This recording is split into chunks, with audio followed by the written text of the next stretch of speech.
How do the masters of suspicion, language, subjects, and Ferdinand de Saussure resonate? Why is being late a good philosophical idea? And is our thinking structured like a language? These elements and questions compose today's episode, Structuralism and Post-structuralism.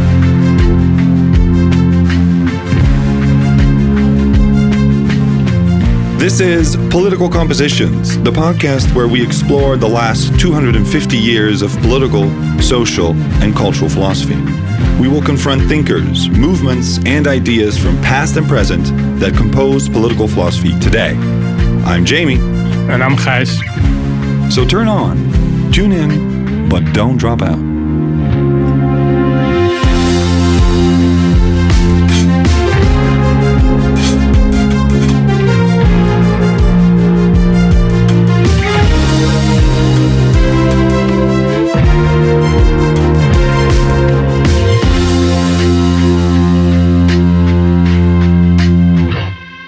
So, Jamie, what can we expect from today's episode? Well, I feel like by now we've been satellites circling around many thinkers, ideas, and contemporary practices, creating certain constellations or what we call compositions.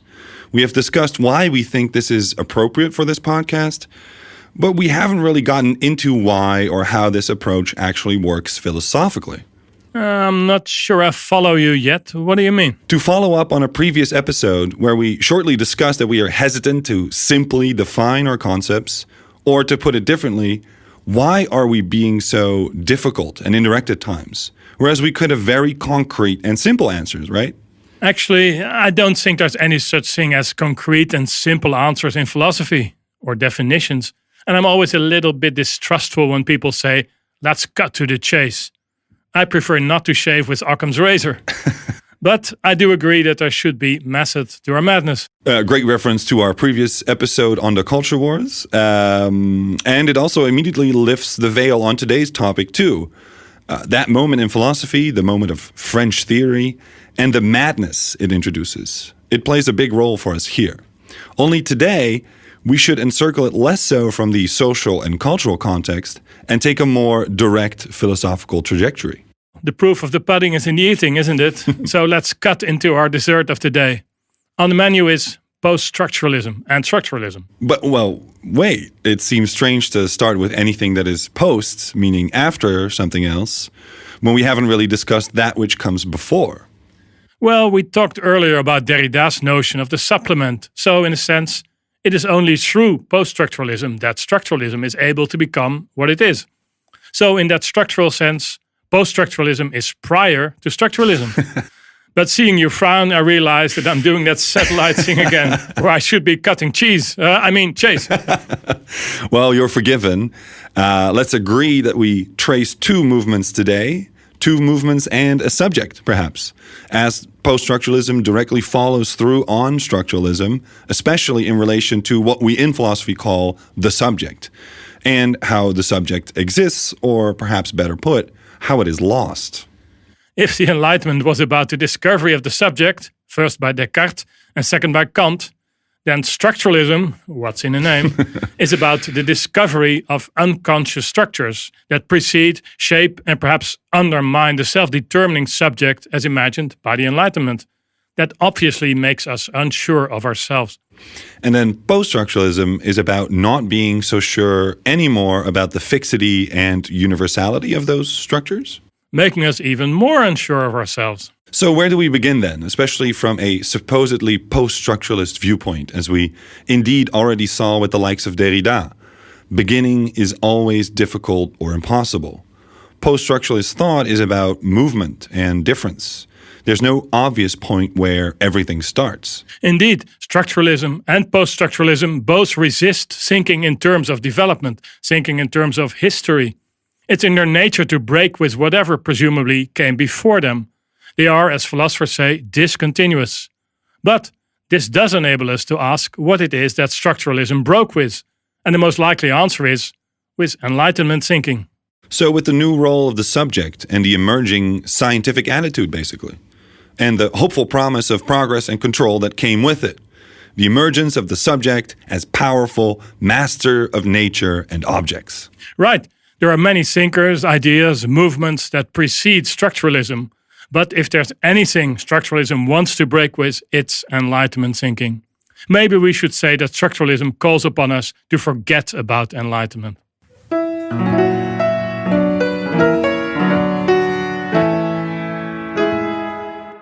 We have shortly discussed Kant and the Enlightenment in our modernity episode, so let's start a little bit before that, with the emergence of the scientific method in early modernity that will lead to Kant's philosophy.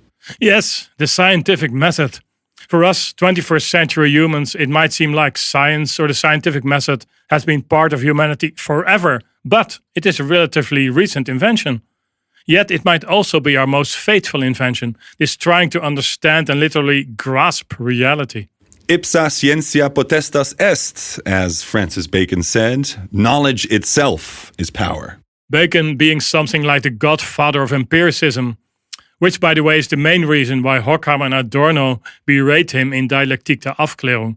He is too enlightened, so to speak. So to explain, empiricism is about the idea that all reality can be deduced from natural facts, so related to sensorial experience, by following a strict method. Bacon was famous for meticulously writing down this method, the Baconian method, one of the very first attempts at systematizing science. So, this means that science wasn't systematized or a thing back in the 15th century? Well, it was, sort of, but not as science. I mean, before the 16th century, so from the ancient Greeks up to the Renaissance, science was done in the way that Aristotle categorized it, the organon. I guess nowadays people would associate that with some pharmaceutical product? No, the organon was a collection of Aristotle's writings on interpretation, categories, topics, and analytics. So basically, a set of rules for the adequate use of reason. Yes, Aristotle thought about literally everything. And it's amazing how long his system of thought has been considered the last word in science, some 2,000 years. So much so that Aristotle was simply known as the philosopher. No one even came close. And then Bacon decided that 2,000 years was enough. He called his work the Novum Organum, or Latin for the new organon. Which is itself a sign of the times. As I think we mentioned earlier in another edition of our podcast, for a long time the label new didn't have a particularly positive ring about it.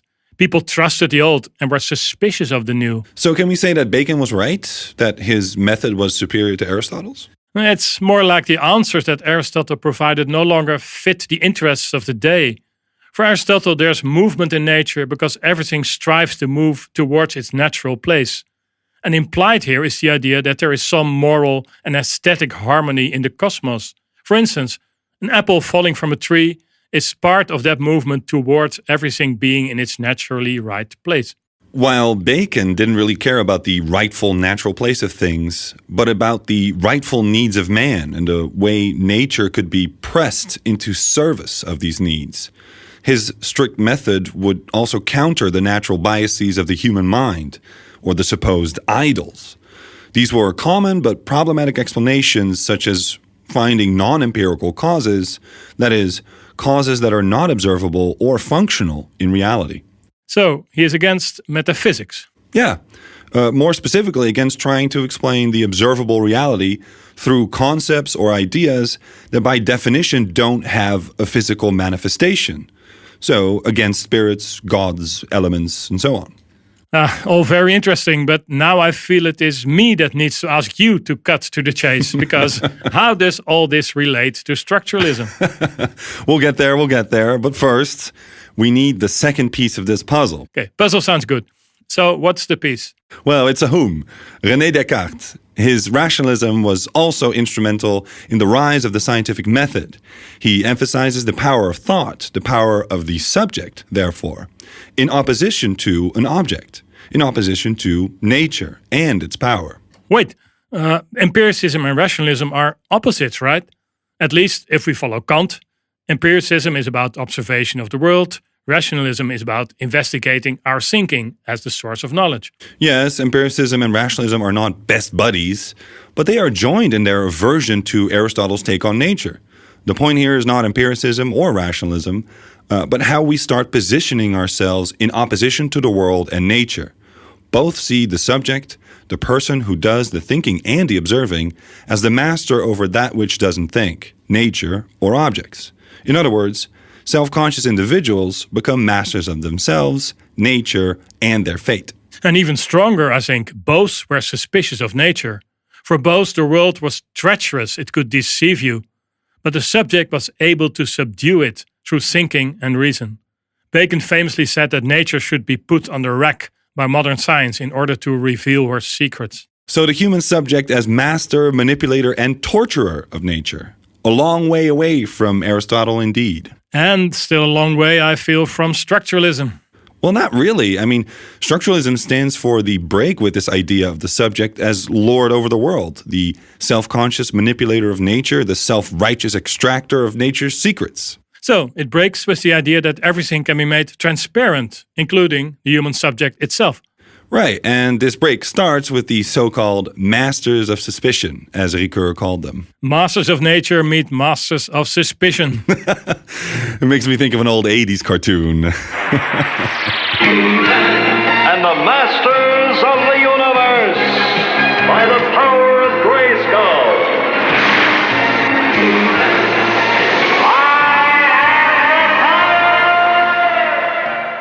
Right, so Marx, Nietzsche and Freud pushed back on the notion of a self-conscious subject able to master nature.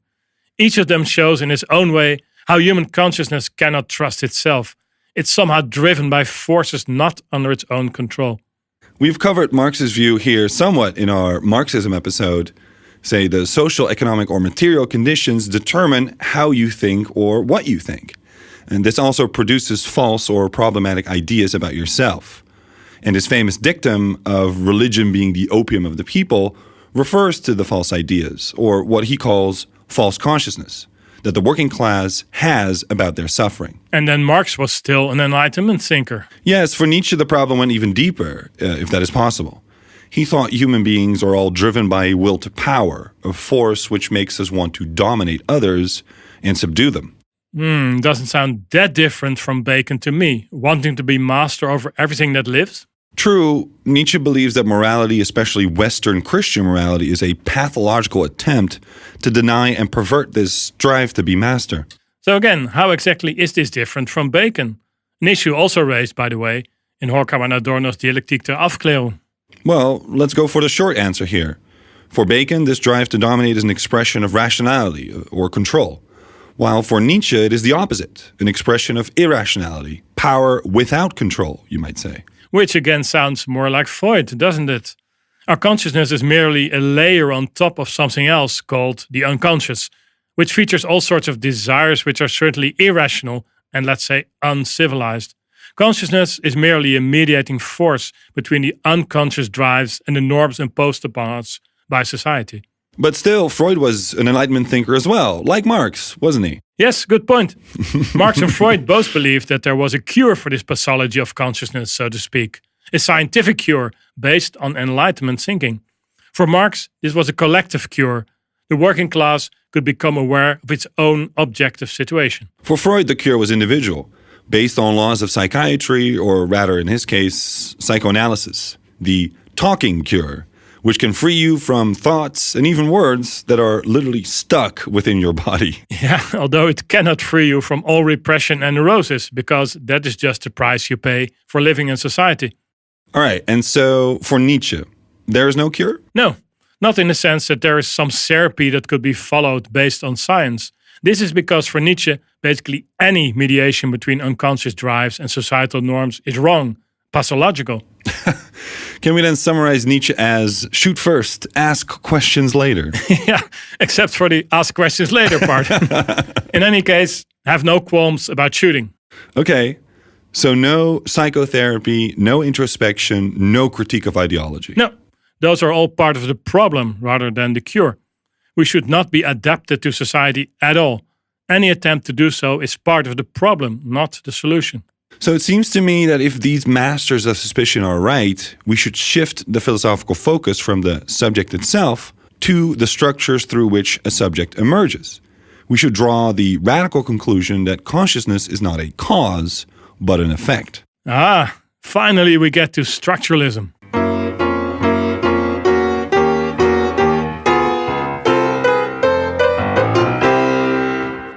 We just spoke about the masters of suspicion and how they, from Paul Ricoeur's perspective, all contribute to moving from philosophy of consciousness to the structures that supposedly determine our consciousness. We also talked about possible cures for this intransparency of consciousness to itself. And now it's time to ask, with all these diagnoses and therapies on consciousness, how do we even get access to consciousness? Especially if we don't believe in introspection, in the sense of us just directly looking into that black box somewhere inside of us. So the answer that structuralism came up with, together by the way with other contemporaneous strands of philosophy, is language.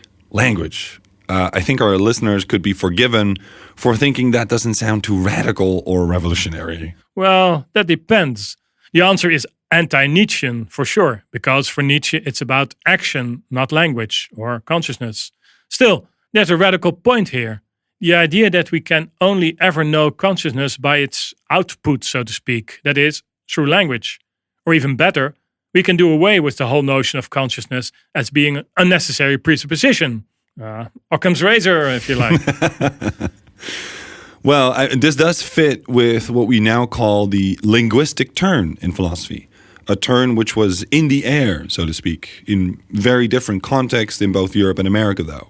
It concerns thinkers such as Ferdinand de Saussure, Charles Sanders Peirce, and Gottlob Frege, and later Ludwig Wittgenstein. This interest in language arises out of the older field of philology, the study of ancient written and spoken language, which traces those languages' development in time. So think of Greek, Latin, but also Persian, Sanskrit, Chinese, and so on. Now it's my turn to say that our listeners could be forgiven for not seeing what is so revolutionary about philology. So what's the big difference between philology and the linguistic turn, or structuralism? Well, this is where Ferdinand de Saussure comes in, a Swiss linguist generally considered to be the founder of structuralism. And here's the difference. Philology has a historical view. It works diachronic. It sees language as something structured in time, so to speak. But Saussure's method is synchronic. Synchronic literally meaning at the same time. Language for Saussure is ahistorical. Its structure is, so to speak, timeless. I confess I never really felt attracted to Saussure. Maybe because he's a linguist, not a philosopher.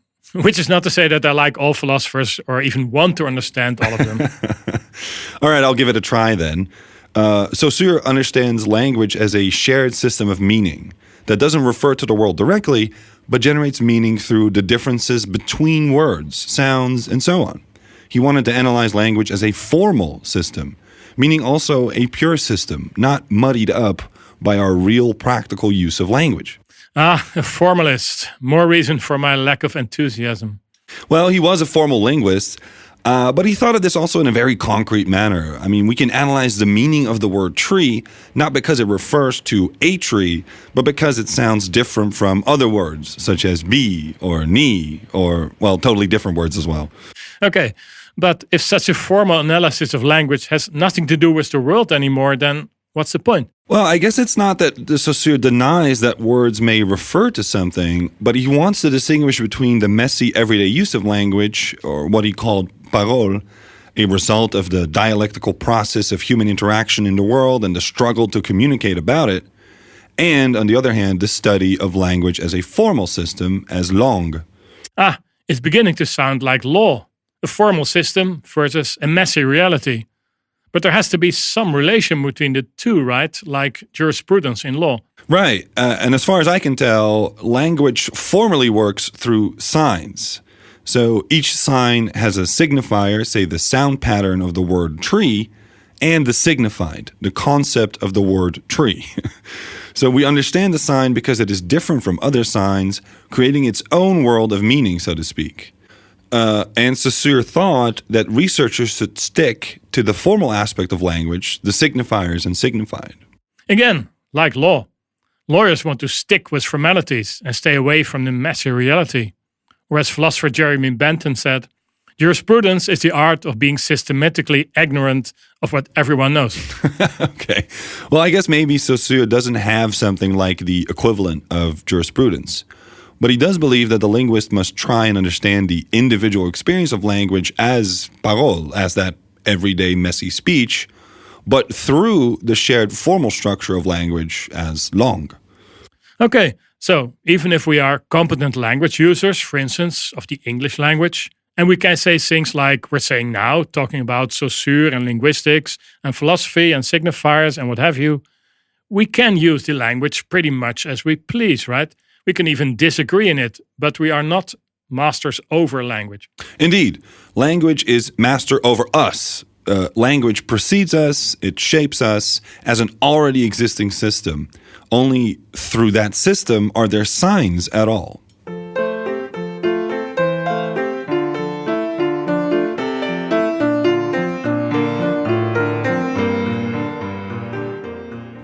Okay, so let me recap a little, because we're going through a lot here. In the turn to language in philosophy at the end of the 19th century, we go away from the study of human consciousness as such, which breaks both with ideas of how language works and how we should understand human agency. Language doesn't refer to a world we can know directly, but it is a medium. And furthermore, this medium isn't neutral. Language itself shapes meaning through its own system. Great, so far so good. But this still doesn't explain much on how or why this view on language would impact anyone or anything outside of linguistics, except that philosophers don't like to talk about consciousness much anymore and prefer to analyze its manifestation in language, or more broadly, in symbolic systems. Well, it certainly did influence the structuralist Gang of Four. Sounds like bandits, people who are really dangerous. Well, it's a little bit like that, actually. But it refers to a 1967 cartoon published in La Quinzaine littéraire. I've got it here. 4 men are sitting in grass, basically naked, wearing what looks like tribal clothing, seemingly reading and discussing.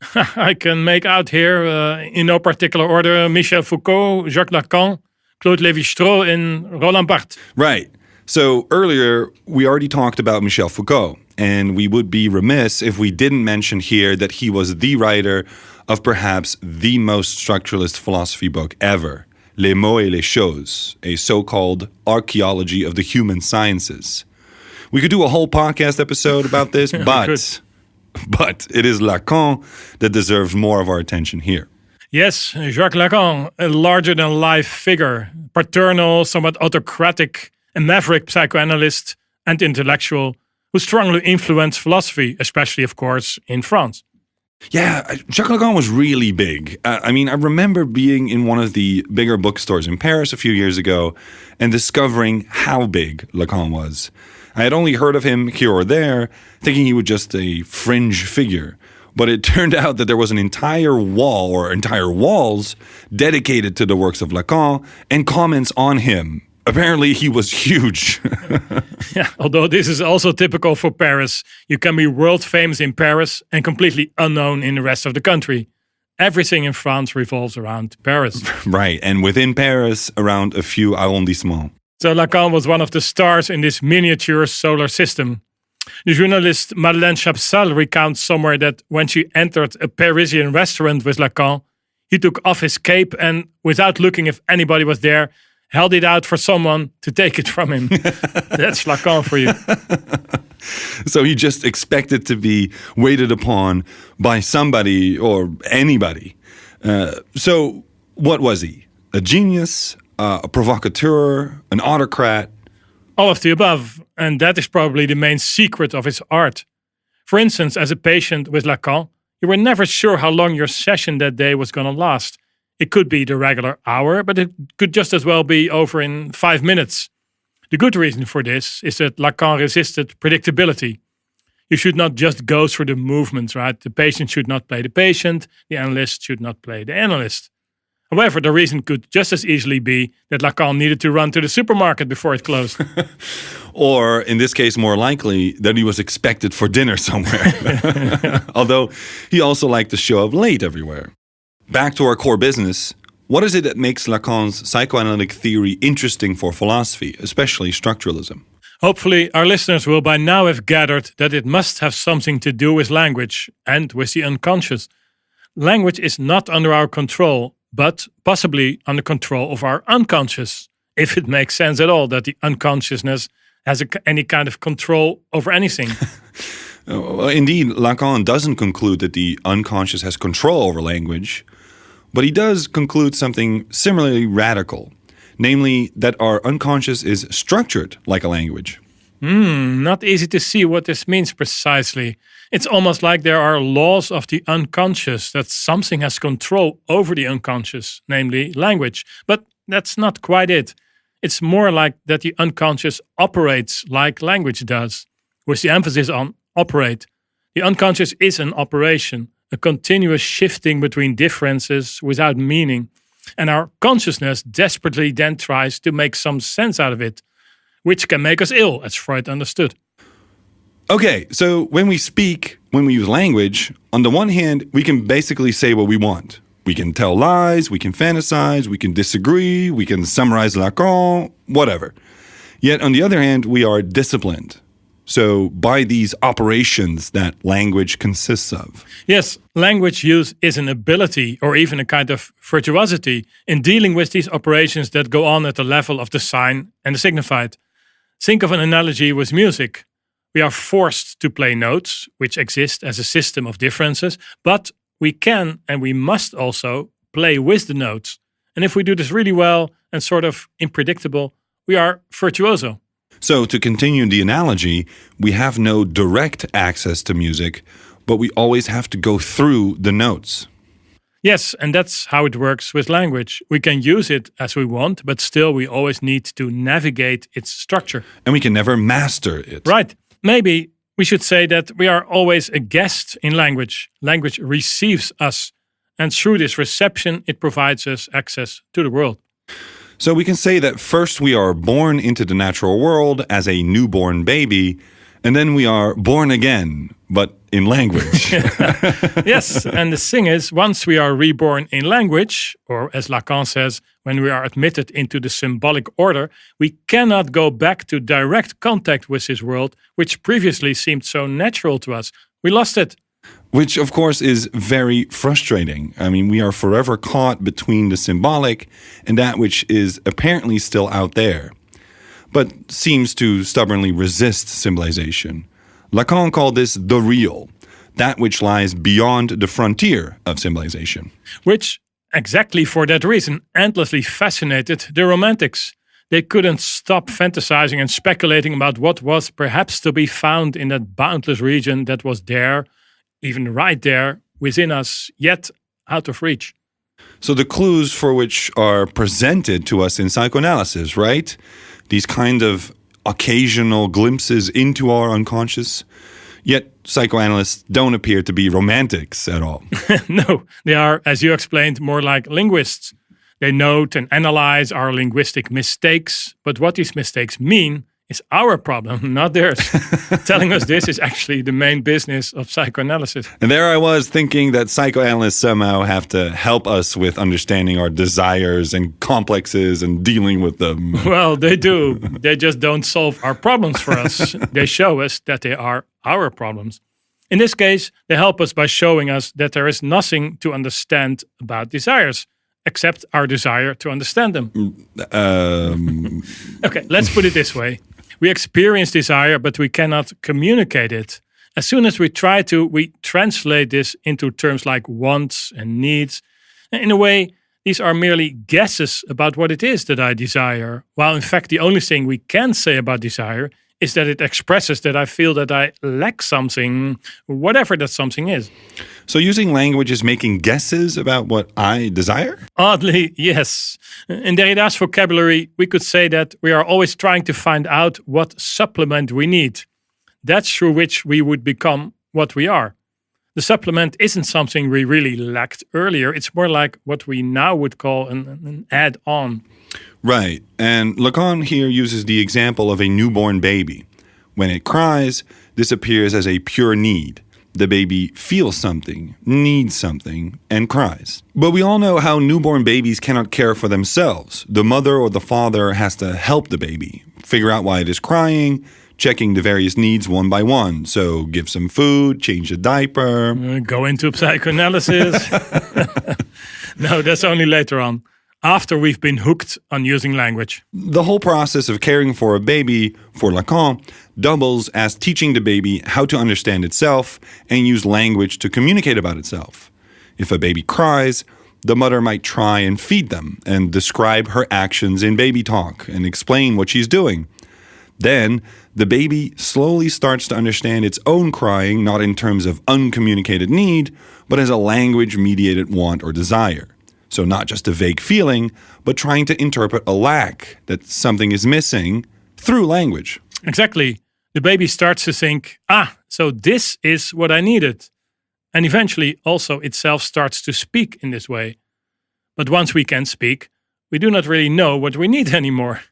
Entering the symbolic order, so language, closes off this direct relation to the world in terms of need, but opens up the possibility of desire, which in a way is nothing but the capability, or should I say the predicament, to always question whether something fulfills my needs. So the philosophical point of structuralism then is that human agency, so to exercise influence over the world, is very limited? Well, as they say, you win some, you lose some.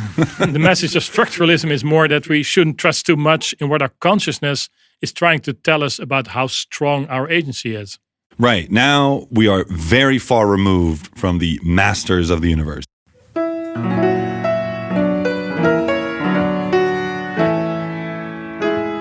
We're near the end of this episode, and at long last, we are where we wanted to start, namely the matter of post-structuralism. Right. It seems as if we had difficulty moving from structuralism to beyond structuralism. While in a way it's so easy, as Jacques Derrida showed in his famous lecture in the prestigious Structuralism Conference in Baltimore back in 1966. The conference where Lacan was supposed to shine, but Derrida stole the show. Yes, at the time Lacan was the master, the French overlord, and Derrida, the unknown outsider, a small black and very Arabic Jew, as he put it himself.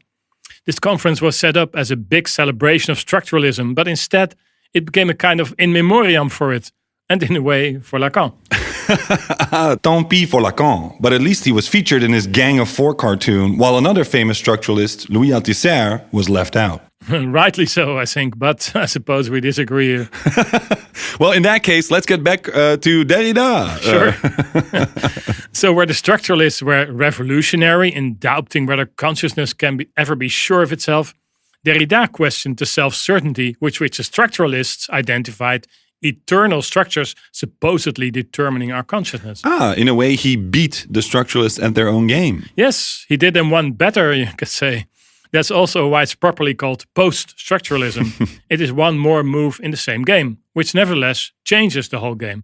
Now, Derrida is often identified with deconstruction. Is this also a correct label for the movement you just described? Yes, the point being that these supposedly immutable structures aren't that immutable or inviolable.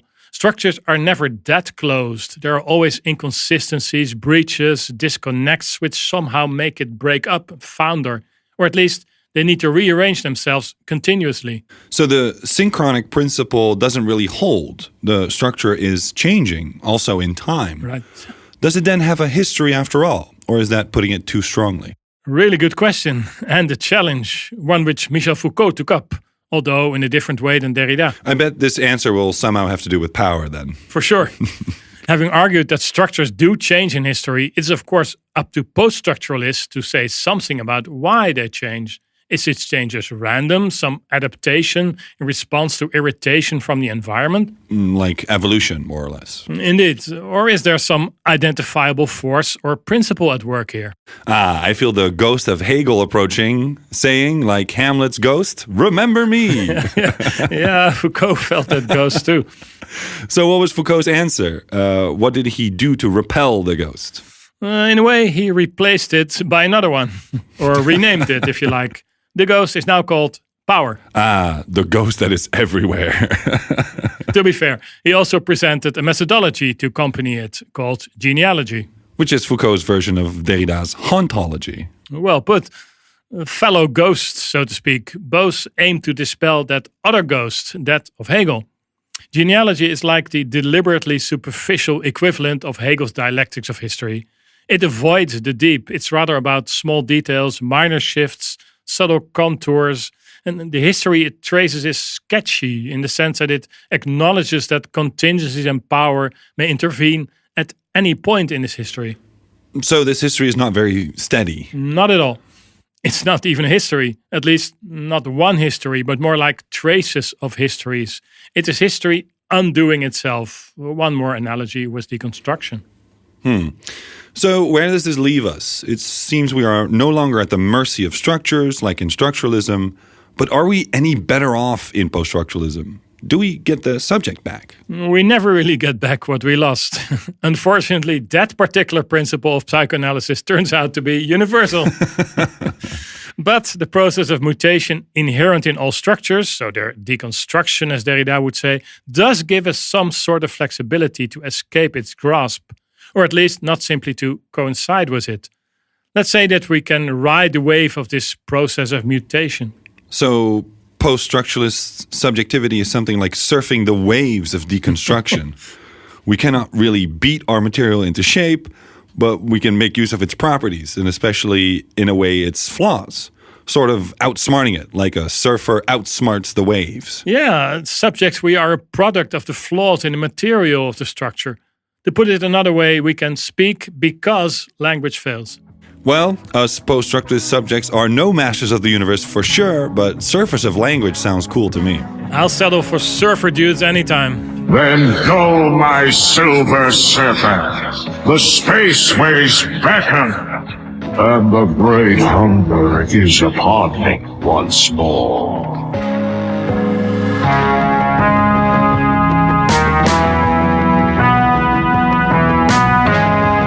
This podcast was made possible by the Erasmus School of Philosophy and the Center for Learning and Innovation at Erasmus University Rotterdam.